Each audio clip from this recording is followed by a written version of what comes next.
What's up, legends? How are y'all doing?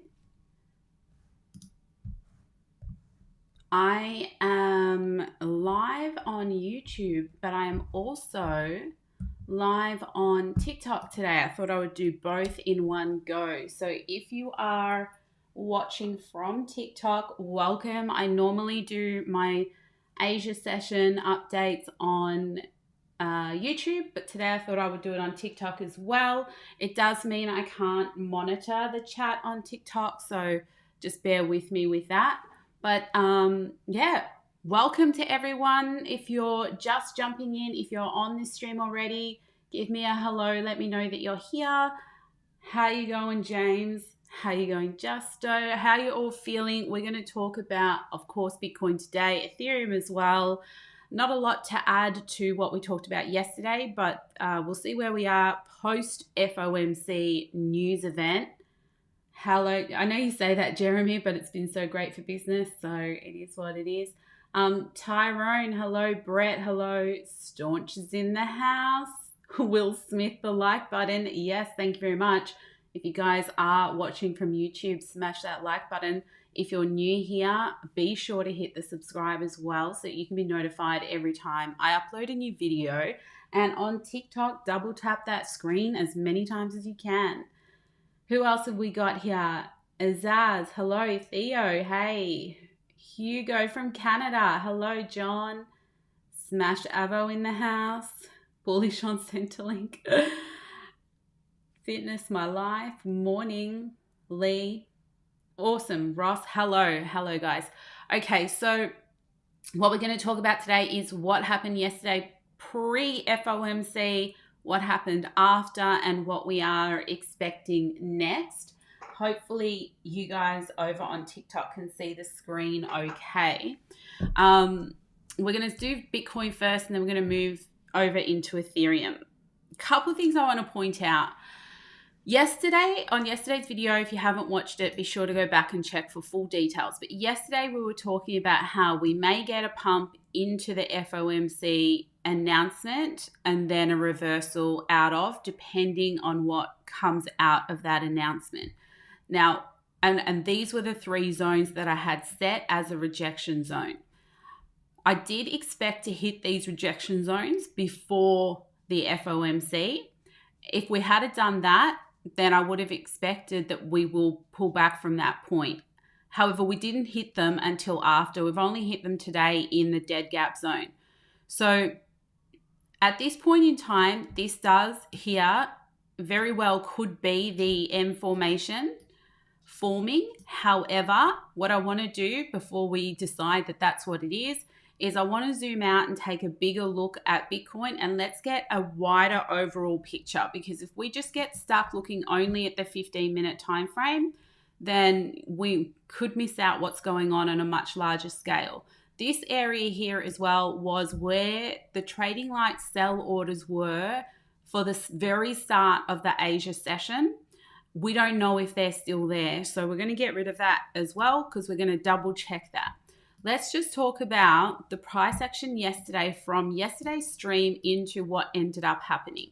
So on yesterday's stream, we were here in the dead zone before the Asia session, and we opened up on this green candle here. What I said at that time was that price needs to hold a level for up to 90 minutes during the Asia session in order for it to be considered the high or the low of the day is set, and you are safe to trade off that. Now, if we move this, if we move this up here, at the time, we were thinking that this might be the low of the day. What you can see here, however, is that level didn't hold for the 90 minutes. And I'll show you exactly what I mean, because this is so important, because a lot of people take trades off just a hammer or a wick or an inverted hammer in a dead gap zone, and then the trade turns around. So I'm just going to mark this out here. So see here, when a high or low of the day gets set, it has to hold after a hammer or a doji or something with a wick to the bottom for being the low of the day. It has to hold for up to 90 minutes sideways, completely sideways. That takes us into this candle here. Now, this green candle broke the range. Therefore, this does not count as the low of the initial low of the day for Asia. So you need to see the price actually go sideways for up to 90 minutes. Now, obviously, then it broke down. When we move it to this area here and we move this box down here, you can now see that price did hold for that 90 minutes. So that there was where the low of the day was actually set. And off any of these candles here with the wicks to the bottom that bounced off the 200 EMA was a good entry for a long position. Now, it was a long position that has taken a really long time to hit a take profit area, but nevertheless, it was a long position. So does that count as our rise level 3? That's what we want to have a look at next. So let's go up to the 1 hour time frame. And here's what I don't like at a glance. So again, just to recap, we can see here that we started out the week with the W formation. We had the rise level 1. We had the retrace, which stayed above the peak of the W. We've got a level 2 here. We've got a retrace again. Where's the market maker? In this whole move last night, where is the market maker? They are sitting back and letting retail make the decision. Why? Why aren't they inducing us to make a decision? This is very sketchy to me, and there's something going on. They're either going to make a run at some point today up for these higher rejection zones as the last level, trying to induce longs before they reverse price, or we're going to reverse from here. Now, how can we make the decision of what we think which one it actually is? That's when we turn to the delta. So we're going to have a look at that. No point looking at the trading light orders just yet. We want to wait for Asia to open for a bit to see what's going on there. But let's have a look at, well, before we have a look at high block, isn't it interesting though how yesterday we had Voyager announce basically that they're going into bankruptcy, I believe it was, and we had all these news events and nothing happened to price. Yet everyone says that the markets move because of news events and announcements of recessions and blah, blah, blah. But this just goes to prove the market doesn't move unless the market makers want it to move. Normally in an FOMC event, we see a reversal. We haven't seen that yet. Market makers aren't even here. There's a reason that they're sitting back on their hands and they're letting us do something. Whilst they're accumulating, this could be that they are accumulating selling contracts because they are going to reverse price soon, and they may give us one more spike up before they do. But this is sketchy as hell, and until I can see the market makers show up, I'm not really interested in playing this game. So I'm going to switch now to the high block. This is our 30-second meditation. Please close your eyes as I switch the screen to a white screen and refresh the high block so we can see what's going on behind the scenes. If you don't close your eyes, it burns your eyes. Let's give it a second to load up whilst I also switch over something else here. All right, so now what are we on? Here we go.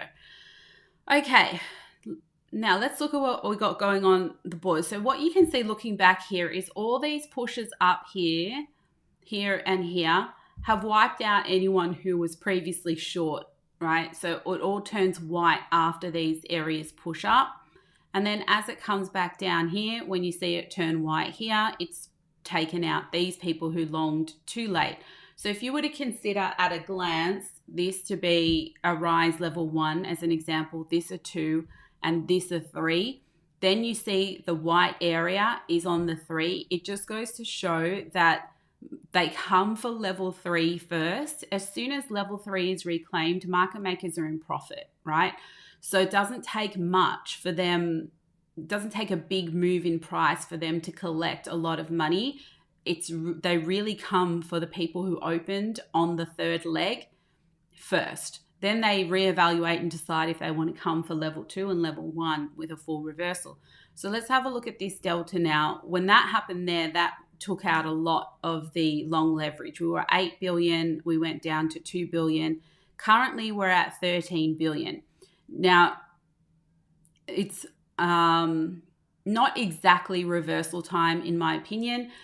When it gets above 20 billion is when I really pay attention, but it doesn't always have to get above 20 billion. So I'm not saying count on this getting to 20 before we have a reversal, but what we're looking at here is just the facts. And the facts are there is more room to go to induce people to take long positions before they actually turn this around. And there is also still liquidity above price that allows them to do that.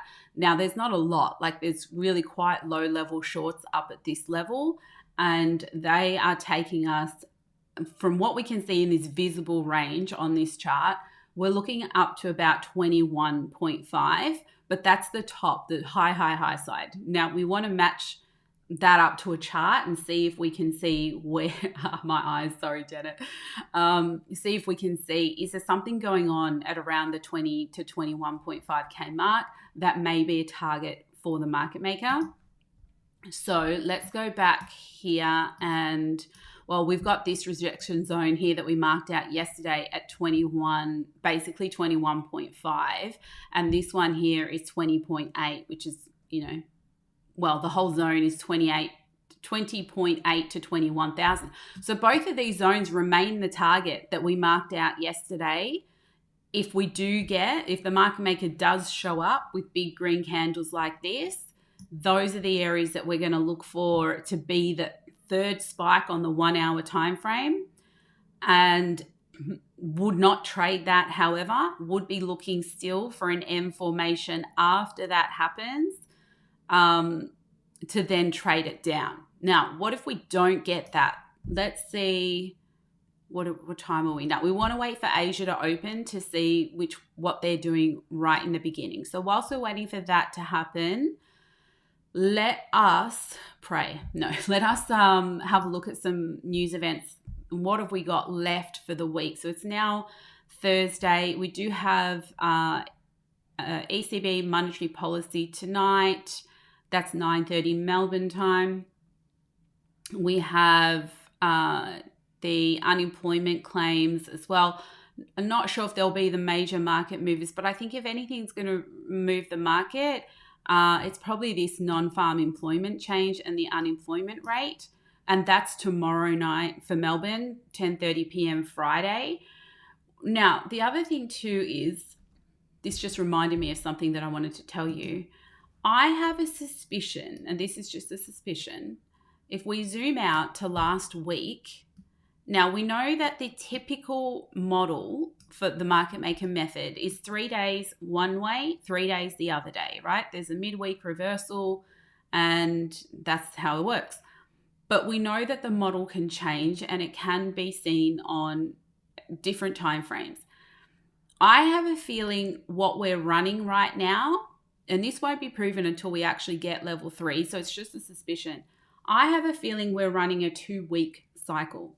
The reason for that is because if we zoom out and have a look at the whole of last week, which is this whole section here, we basically moved down for the entire week, and this big spike that we got up here, that was the Friday trap move. It wasn't a level 1 rise. It was Friday trap, and then we went into the weekend sideways consolidation.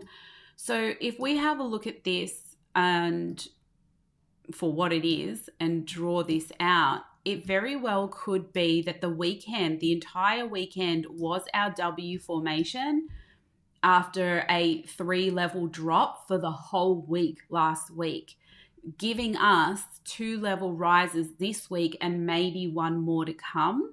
And that means that we would have the whole cycle over 2 weeks. So let's keep that in mind, because we now know that there is more room for them to build up more of that delta to the long positions we can clearly on the 1 hour time frame identify 2 levels of rises. We can't see the market maker last night at all.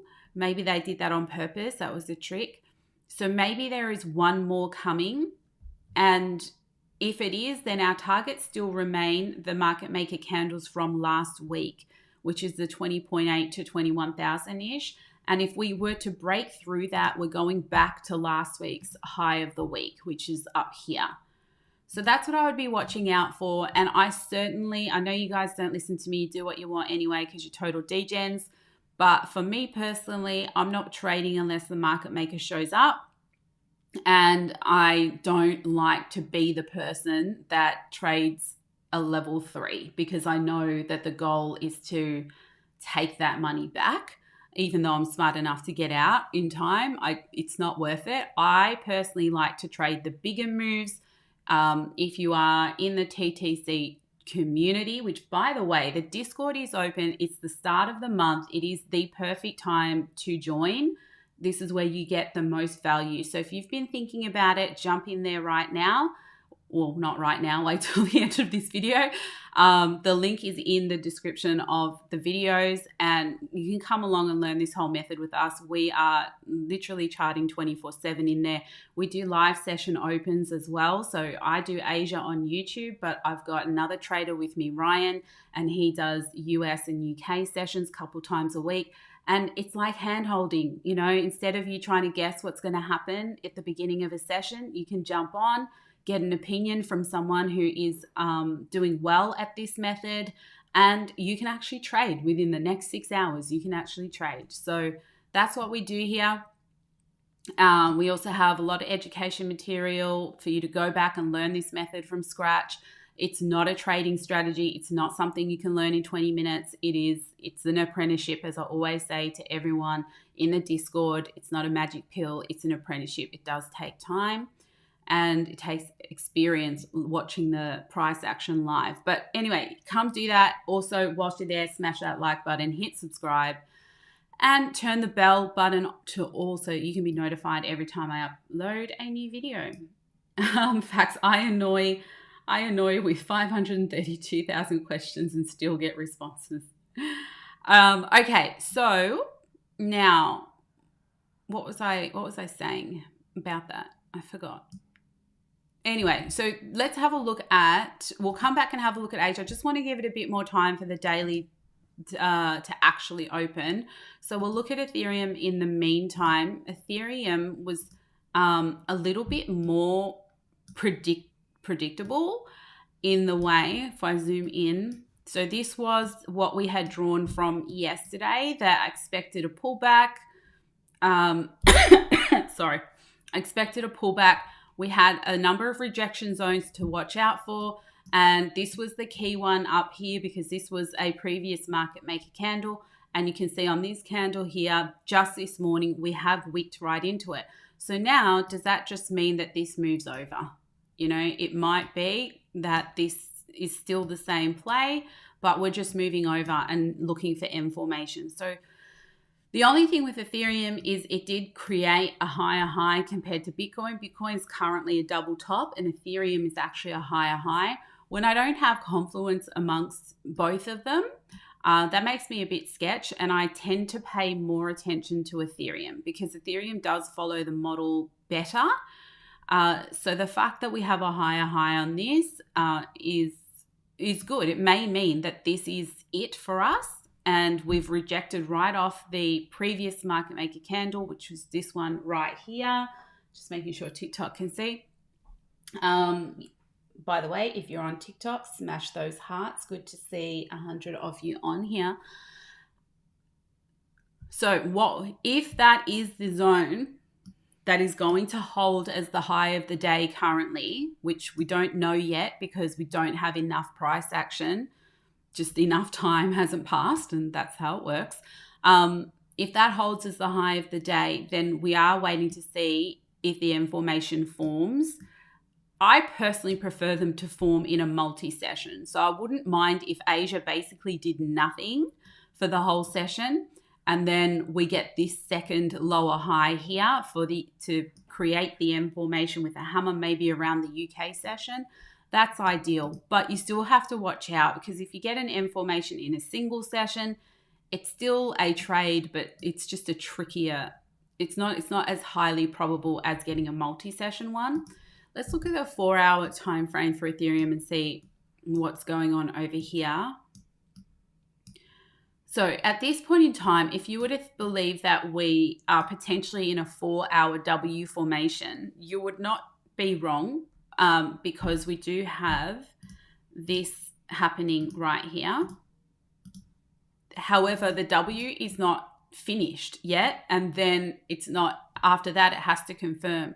So in order for this to actually end up being a 4-hour time frame W, price needs to come all the way past this previous area here, which would also take it past the 200 EMA. Then it would need to come back, and then it would need to retest it. Sorry, it would need to retest it, then move out from there. That's a pretty big move, but you can't rule it out, because, you know, we don't know. We don't know how far the market maker might push price today before they actually issue that reversal, if we get it. So keep that in mind, that there could be a lot more to come for ETH if we do come up and attempt this candle again and eventually break through it. We still have the 1250 rejection zone, and then the next one is 1270 to 1285. If we can get above 1285 and retest it, then we actually have a higher time frame uptrend, and we'll be going into the next rises on a higher time frame. I don't see that as a likely thing to happen, but you can't just say things are going down just because they're going down. Like, you have to trade what you see. And what I see right now is a higher time frame W trying to complete, but it still has more to go. So that just adds to being very, very careful today. The other thing too is this spike here on the 1-hour time frame for ETH being blue and not green. By the way, people always ask what this candle is, what this candle indicator is. This is my own indicator that we're currently building. However, if you want to change your candle colors, you can just use an indicator called PVA plus dragon. Yeah, I'll write it here so you can see PVA. Here, PVA candle plus dragon, and that'll change your candle colors. Similar enough to this. Okay, so that's what I'll be waiting for. Be very, very careful of trying to pick it in the Asia session unless it is super obvious and you get a sideways movement for 90 minutes that is either setting the high or the low of the day. If it comes back to set the low of the day and holds there for 90 minutes, wherever that is, it doesn't even matter, then that may be a hint that we're going to go up into these zones. But if we can't get back into this wick now and we hold here for 30 to 90 or 90, let's say 90, I always go the full 90, even though the rule is 30 to 90. But if we hold sideways here for 90 minutes, then that's it. That high of the day will likely already be in. Too early to tell, just need a little bit more time. Now, I was about to say something about the blue. Yeah, okay, yeah, I was. So the blue candle means that the volume was running out over there. And that may be a hint that this was the third move. Again, need to wait for Asia. Is there anything else we want to talk about? Let's have a look at, let's go back to Bitcoin, see what that is doing now that Asia has just opened. Nothing really much. We've got a lot of wicks in this zone. So yeah, need to wait a little bit long. But let's mark out the current areas that are looking to set the high and the low of the day. So we're looking at about 2,800 to 2,900. Isn't that interesting how it all just matches up? So let's just put this in here.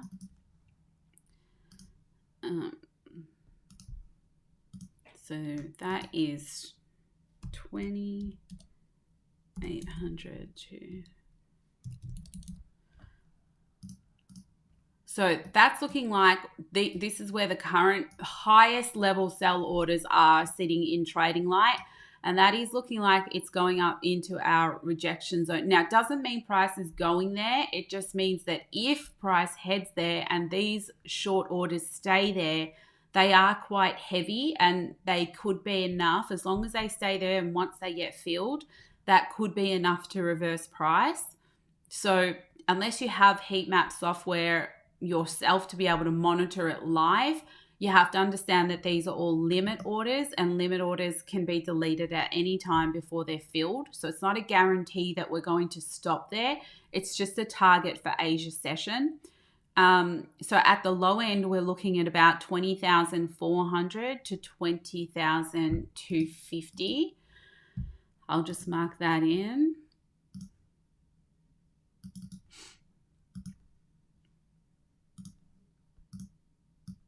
So 20,400 to 20,250.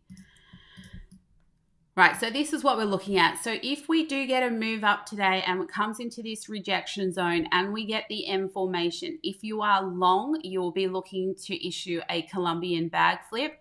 If you are not, then you want to be looking for that M formation to open a short position. We will have considered at this point of time, if we reject in either rejection zone 2 here, this red one marked, or 3, we would expect that the 3 levels are done. Okay, so yeah, I'm thinking fake pump on the cards myself as well. However, we would have to recover this wick here and then break this high for that to be the case. We know the delta is on our side, that if we move up to here, it's probably going to trigger more long positions. We're probably going to get that delta up. And if that delta gets up nice and high and nice and juicy into, somewhere close to the 20 billion mark, we're going to have a pretty nice rejection. And that's going to be the bigger play, in my opinion. So not looking to chase the pump, looking to grab that rejection. That's going to be a much bigger, better move.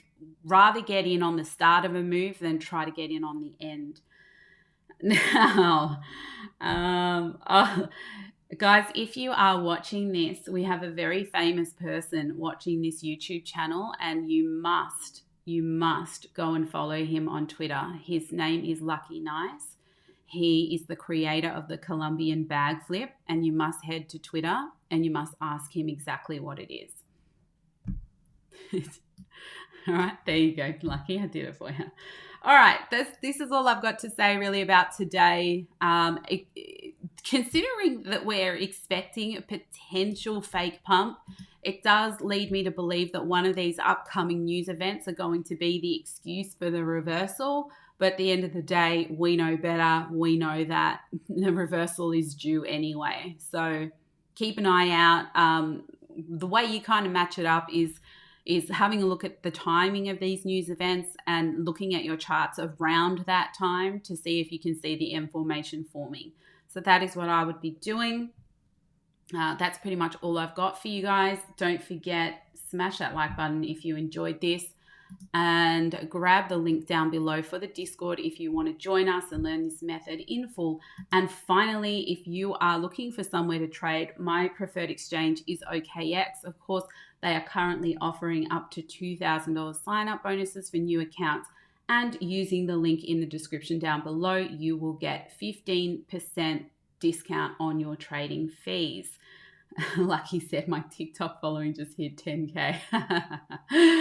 All right, guys, have an amazing day. Thank you for joining me. Shout out to everyone who's already in the TTC community. Trade well, my friends. And I won't see you tomorrow because it's the end of my updates for the week. I'll see you next week. Bye-bye.